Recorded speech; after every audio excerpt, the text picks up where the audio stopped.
Just a start. Yeah. All right. And then as people start coming, we're telling your followers that you started a live video.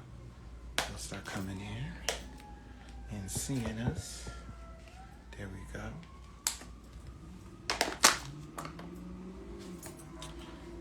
All right.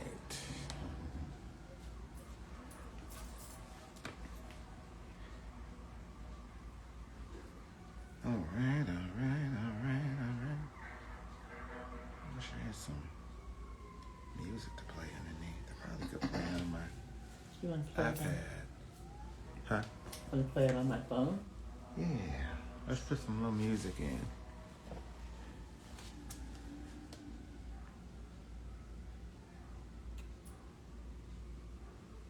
What do we want to hear? I want to put some PFunk on.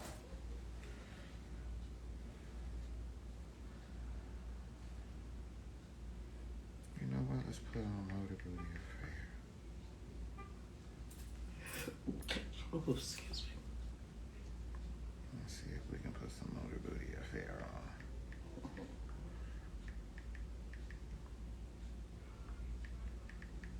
on. All right. People are coming in. All right. Hello, everybody.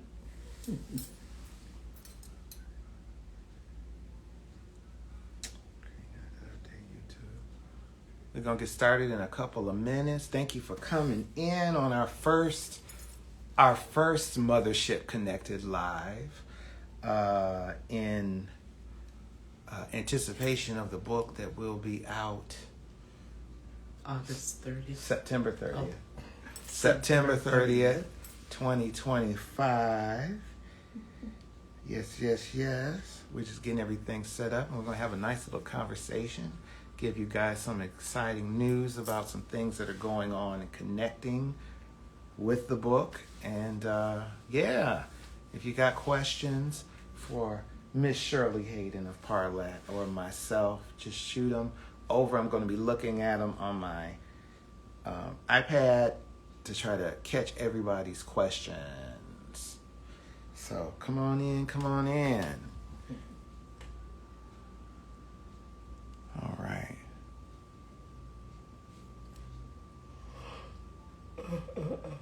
It's a hot day here in Detroit.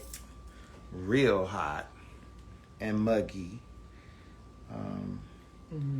I wanted to take advantage of this opportunity since I was here in the city. Did a show with Climax and Bernadette Cooper. Shirley came as one of our guests, and it was lovely. And I figured, now was a great time to, now's a great time to get the conversation started about Mothership Connected. Let's do it. Hold on, I'm just trying to get everything set up. And if I can't get it set up, we just gonna wing it. How about that? All right, I need to do this. Yes, that's me. All right. Hey, Sean Carter. I was just talking about you. I need to talk to you. The Sean Carter? It's the Sean Carter we were just talking about.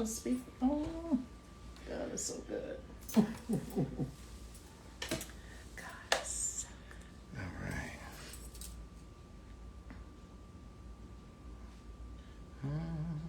Okay. All right. 8:05, we're going to get started. And we're just going to, talk for about 20 minutes, 15, 20 minutes, and just take any questions if anybody has any questions.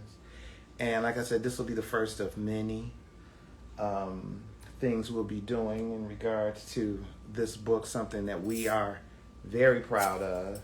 Very. We've been working on for a very long time. Long time. All right, Sean, I still got you. My number's still the same, too. This baby is finally birthed after 20 years. It is finally seeing the light of day. Man, we have been carrying this child. Okay? We have been carrying this baby, this load, and the baby has finally come. It's finally here. It's finally here. Yes, everything works in divine time. Totally. We have a unbelievable, great publishing partner, University of Texas. Yes. I have to Thank you. Yes. University of Texas Press. Yes, I have to Love give. you guys. Everyone invited. Yes. Everyone involved. Yes. Shall I say. I have to give a special shout out to Jessica Hopper. Jessica Hopper is a editor of the series, the American Music series, which this particular book will be a part of. And she actually saw something I posted, I think, on Instagram. Mm-hmm. And she contacted me. This was probably about 2 years ago. Mm-hmm. And she said, "Do you have a publisher yet?" Mm. And I said, "No." And she said, "Well, do you want one?" Mm. And I said, "Let's talk about it." And here we are, Wow. 2 years later. And this book, I have to say, they were very, University of Texas were very, they have been very great with me as far as allowing me to go out of the scope of their usual books.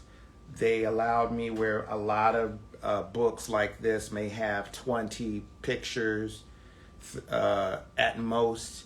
They allowed me, 60, I want to say almost 70 photos. They allowed me to be involved Gave you a lot of leeway. Yeah, a lot of leeway. A lot of creative leeway. Yes, Mm-hmm. yes, Room. yes. Yeah. They let me be involved in the cover art. They let me be involved in everything, and I had a say in everything. And as you know, when you're dealing with companies, We had no money. Okay. We have no money. When you're dealing with companies, when you're dealing with all of that sort of stuff, Mm-hmm. Usually you don't have a lot of say. They have the final say. And Because they have the money. Right. And one thing I can say about University of Texas Press is they really did work with me in the creation and wanted to see what the vision I had in my head for Mothership Connected, for these women, for my mother, for Shirley, for Lynn, for Dawn, for Debbie, and even for the other women, Yeah, that they weren't had to participants. see the vision. They Yeah. had to capture the vision. Yeah. Yeah. Yeah. So I want to give a big shout out to them. Some exciting news is that there are some book signing events that are being confirmed right now as we speak. There are 3 that have already been confirmed. There will be one in Hollywood at Book Soup the day after the book is released. Atlanta is confirmed. Miami is confirmed. And then we are also working a very, very exciting confirmation for Nashville, Memphis, New Orleans, Detroit. We're waiting to get confirmation, but tentatively Detroit is going to be November 25th. We have a calendar, y'all. There's a calendar. We have a calendar. And, if already. That's right. The book isn't out it's yet. not even out. It's not We out still yet. got almost 3 months before it's out. And we have a calendar. And we have a calendar of book events. And, you never know who may show up. You never know. So keep following our Instagram and our Facebook. And also, if you haven't, sign up. Go to mothershipconnected.com. Sign up for the, we have a mailing list there, which I call Mission Control. Sign up for Mission Control so you can be a part of what's going on with Mothership Connected. And I'm going to be doing some great things. We're going to be doing some great things there. There's going to be merchandise we're going to be doing. There's going to be giveaways. There's going to be chapter excerpts before the release of the book. So there's going to be some great stuff that's going to be happening.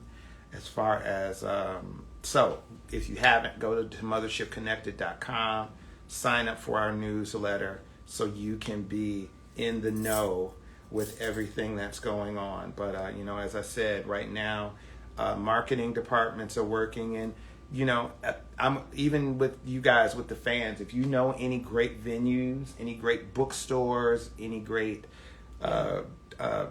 festivals, music museums, anything like that you think may, libraries, yes, anything that you think may want to host a Mothership Connected event, DM me. And I'll get it to the marketing department over at University of Texas. I have to shout out Joel. He's been the one that's been putting a lot of this together. But as of now, there's about 6 or 7 different cities, and you never know who may be there. Never know. You never know who may show up. You never know. You know, the Funk family always tends to show up to events. We love supporting one another. We love it. We love it. So, you know, as I said, you right. Never know. That's right. So as I said, right now, and you'll get more information on the YouTube page. Sorry, not YouTube. Instagram page, on our Facebook page, on my personal Seth a Million stuff. But so far confirmed book events, 3 confirmed: LA, Atlanta, Miami, and what's in the works outside of that is Nashville, Memphis, New Orleans, Detroit, amazing, Cleveland, Chicago, Minneapolis. That's great. We're trying to get something going up in Oakland, and then it'll be East Coast, probably Philly, probably DC, those kind of spots. So, you know, this book delicious. is great. It's delicious. It's great. You know, I don't know how many people. Loving it. I don't know how many people have seen, but actually the book got its first review, independent review. Yes, who was that? And it was actually very well received. I was happy. The publishing house contacted me. They were very happy with the review. So that was Kirkus. Yeah, Kirkus. Yeah. Kirkus review. Yeah.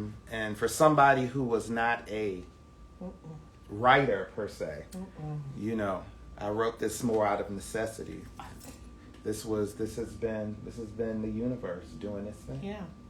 Simple as that. Okay. So Yes. so I'm gonna talk to you. I want to ask you some questions. Come on. Okay. All right. What are you because you've read the book, you have the transcript right now. I'm reading. You've been a part of the.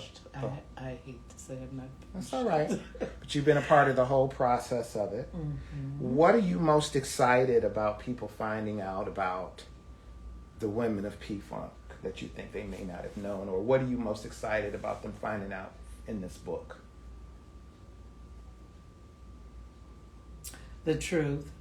Mm-hmm. From our perspective. Mm-hmm. Okay, my truth may not be your truth, but it's the truth. Mm-hmm. So I'm excited about that. Instead of,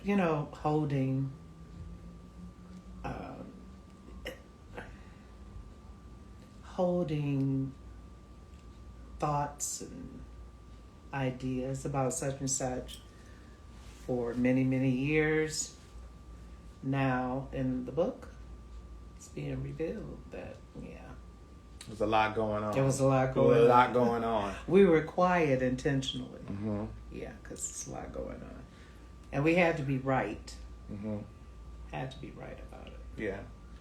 I think that a lot of people will find out things about the women, about just Parliament-Funkadelic in general, that they never knew. There's so many tidbits in there. There's so many stories in there that probably only a handful of people know, or you had to be in. You had to be in the group. You had to be in the organization to know. The family. The family to know a lot of those stories.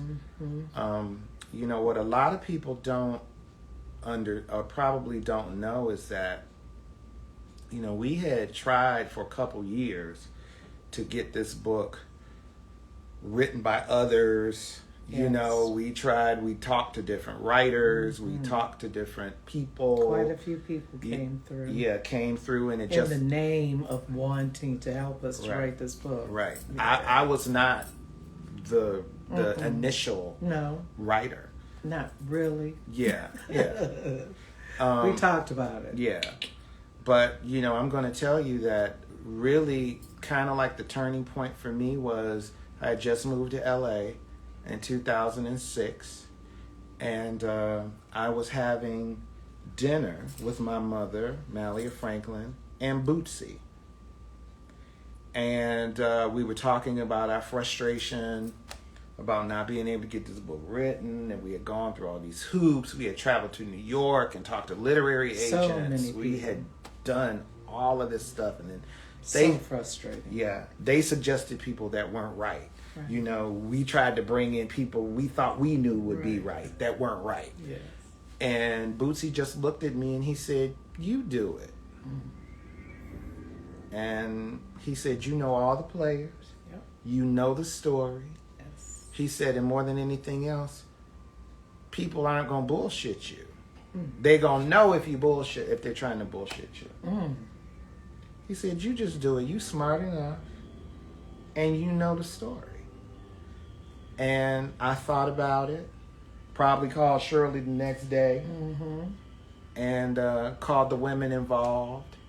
And then I just kind of started from square one. I started interviewing again. It was a conversation. It was an ongoing conversation.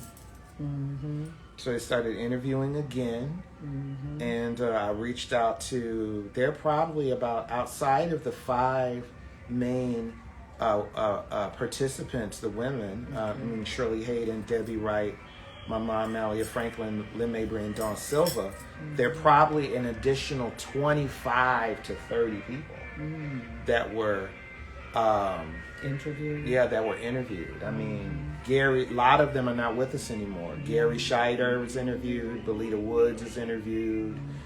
Ron Ford is interviewed.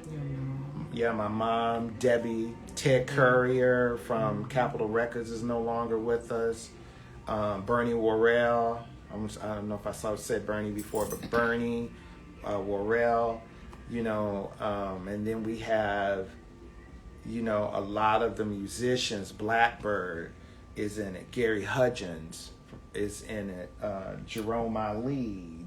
Gordon Carlton. I mean, Frank Waddy, Bootsy, of course. A lot of the business people, Cheryl James, who managed both of the female groups, as well as Parliament-Funkadelic, has a big voice in this book. Brenda Pierce, who ran Funk West in Hollywood. Leslie Vocino, who ran Funk East in Southfield. Oh my God. Did you Robert mention Middleman. Ron Dunbar? Oh, Ron Dunbar. Yeah. Big voice in the book. That Brim. Robert Middleman, who was who was one of the partners in Backstage Management. Ronnie Ford. Yeah, Ron Ford. Liz Bishop, who was engaged to George, Barbarella Bishop's mom. I mean, there's just a plethora of people. Star Colors talked about, you know, some of the years with the Mothership Reconnected tour and all of that kind of stuff. So, I mean, there is quite a cast of people in this, and what I really tried to do is make this well, no, this isn't an extension to Dawn's book. This is, I'll have to say, this is not an extension to her book. Her book is her book. This book is different. Yeah. There's some of the same stories. Yes. She's in the book. And she's in the book. She's one of the main participants, but it's not an extension to her book. Okay, Nigel, I'll save this slide. But I mean, this is the people that were there telling the story. This isn't me telling the story.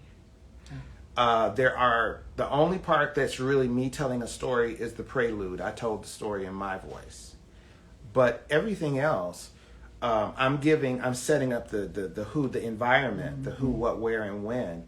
But it is a story that is being told by the people involved. George Clinton, very big voice in this.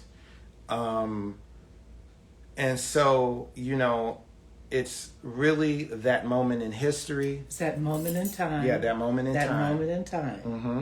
Mm-hmm. It's that moment in time that goes from, let's say, the majority of the book is like 1976 to maybe 1982, 83. Mm-hmm. That is the majority of the book. It really focuses on the mothership years. Yes. It focuses on the years of the mothership and when PFunk was the biggest black band in the world. It was the biggest. Yeah. Atomic Dog, it is the most recorded song in most sampled song in music history. Yep. That's amazing. Yeah. Yeah. So that's in there too. Okay. Are you also live on YouTube? I loved you and Shirley's interview with Funk and Stuff. I'm not live on YouTube right now. Thank you. And thank you very much. I have to get a YouTube channel for Mothership Connected. I don't have that as of yet, but it's coming. It's coming. I will be saving this one so you can everybody can see it later on. But yeah, this is definitely it's exciting. I can't even believe it sometimes. It's actually right. It's still unbelievable. Yeah.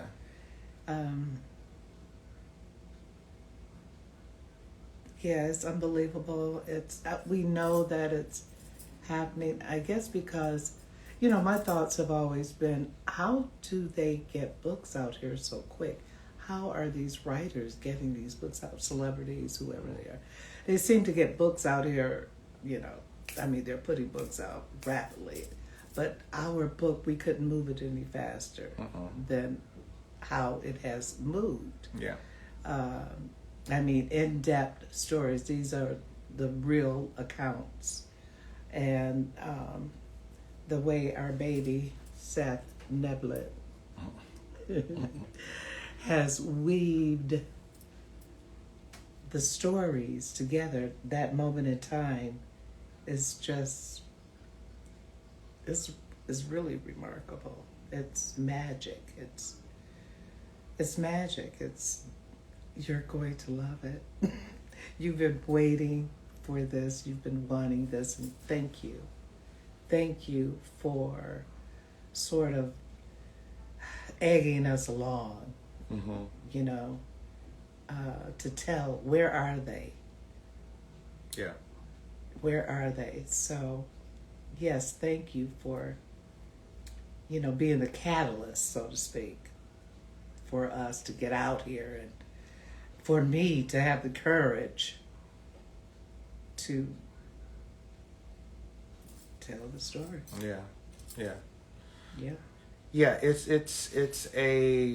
It's multifaceted because it's coming from different points of view, and it's an interesting, I think, study just in how, in humanity and relationships, because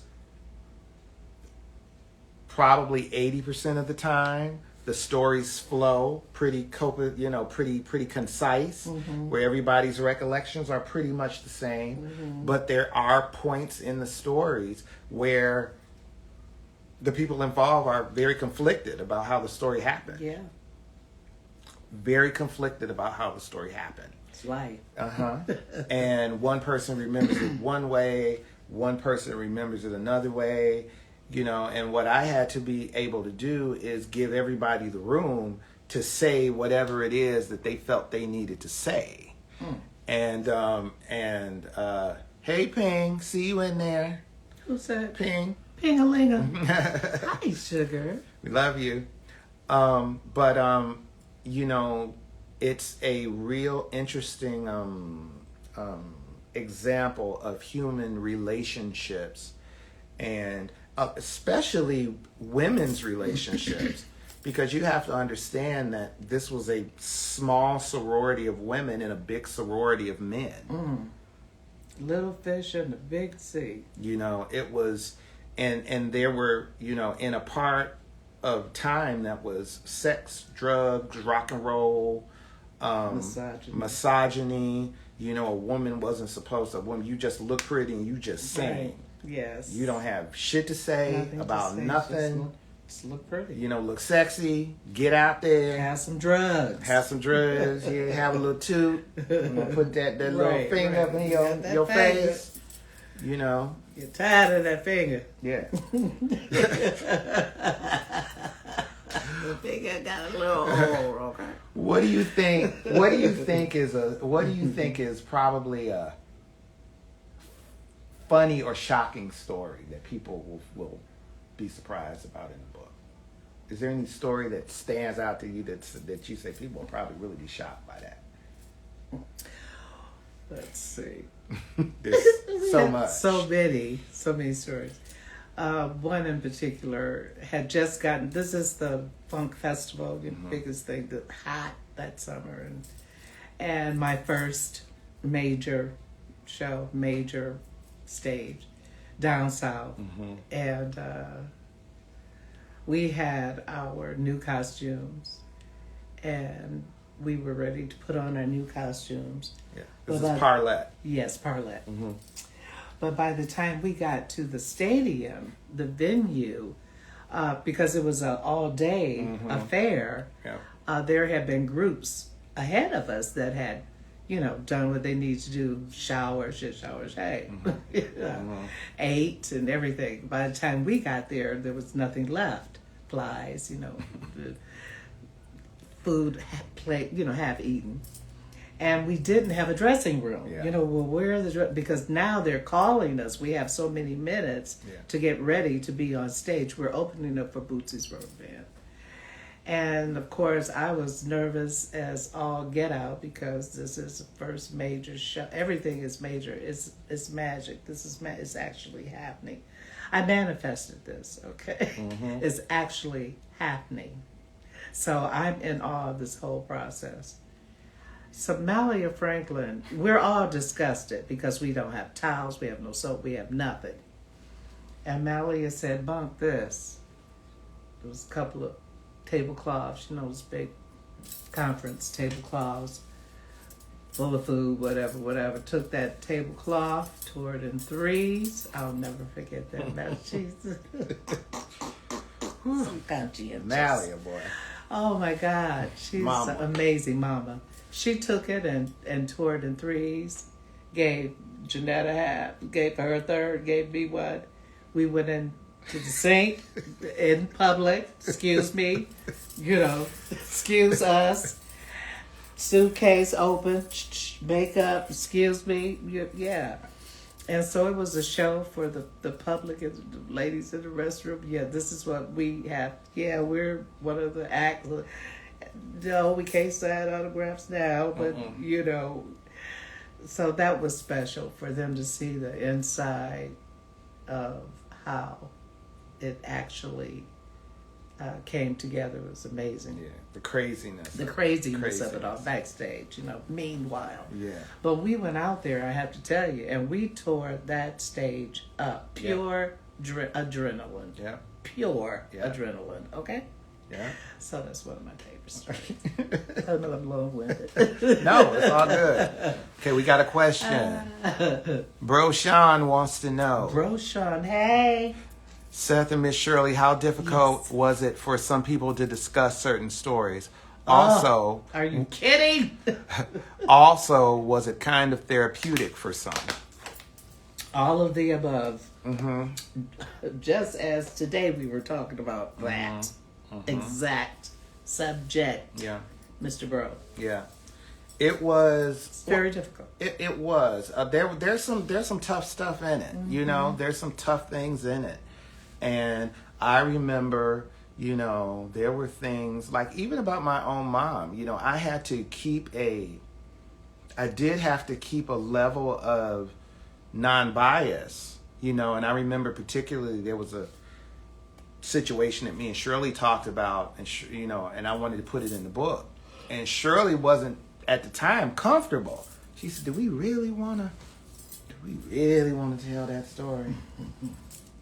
And it was about my mom, but I told her, I said, we have to. We have to be vulnerable. We had to be vulnerable. In this book, we're vulnerable. Mm-hmm. We have to, because it's the truth. It's the truth. And it's what was going on at that moment in time. Yep. And I will say, though, a caveat to that, Sean, is because all of the people I interviewed knew me and had known me since I was a child, they opened up to me probably in a way they would not have opened up to anybody else. And wanted to. They wanted to. They wanted to talk. And they wanted to talk. They wanted to talk, and they and they told me things that were just. I learned stuff. I learned stuff that I never knew. I learned stuff about my own mother that I never knew until this process was happening. So, it's been a purging. It has. It has been a purging. I think it's been therapeutic. It has been very therapeutic. One thing I can say, though, just to sit down and write. Get it out. Yeah, get it out. Come face to face with your own funk. Yeah. It's amazing. I will say, though, Sean, that one thing that I did notice, as I said earlier, is that different people have different versions of the truth. Mm-hmm. Different people have different versions and recollections of the truth. Now, it may be a slight similarity in the truth, but we all have. But that's life. That's right? life. That's life. Yeah. And what I tried to do was include the majority of the similarities and the differences. Yes. And yes. And because it's important. It's important. Yeah. And if they conflicted, they just conflicted. And if one person said the sky was blue and the other one said the sky was pink, I had to leave in there that this one said the sky was blue, this one said the sky was pink, and then the reader can decide who they, feel is more whatever, but the truth always lies somewhere in the middle most of the time, Okay, we got something else. Debbie Wright's story sent me on a rabbit hole that introduced me to all of you 3 years ago. This is Nigel Lewis. Can you share a little bit about what it was to experience her personally? Yes. Debbie Wright. I've known Debbie Wright since I was born. My mother and Debbie Wright, out of the Mothership girls, were the first two women to sing with George and Funkadelic at either 17 and 18 or 18 and 19, something like that. She was a funny person. She was a loving person. And I think that maybe so sensitive. She was so sensitive. She was very sensitive. She was very sensitive. And that, that it lended a heavy element to her story. Mm-hmm. And she was a main participant in this, Nigel. So you will hear from her words, her mouth, her experience in the group, before the group, her experience of leaving the group, and all of the things that happened within that. So Debbie's voice her story will finally be told. Awesome. In a way that she always wanted people to hear it, to hear it from her, to hear it from her mouth about, her having to leave Parlet and Parliament-Funkadelic so early in the situation, And Shirley, knew Debbie before she was ever a Parlet. I mean, she had known Debbie for years. Yeah. I dated her brother, Jim Wright, who became drummer for Parlet. And yeah, I had auditioned for Debbie. They were looking for a vocalist a couple of years prior, but I could never get with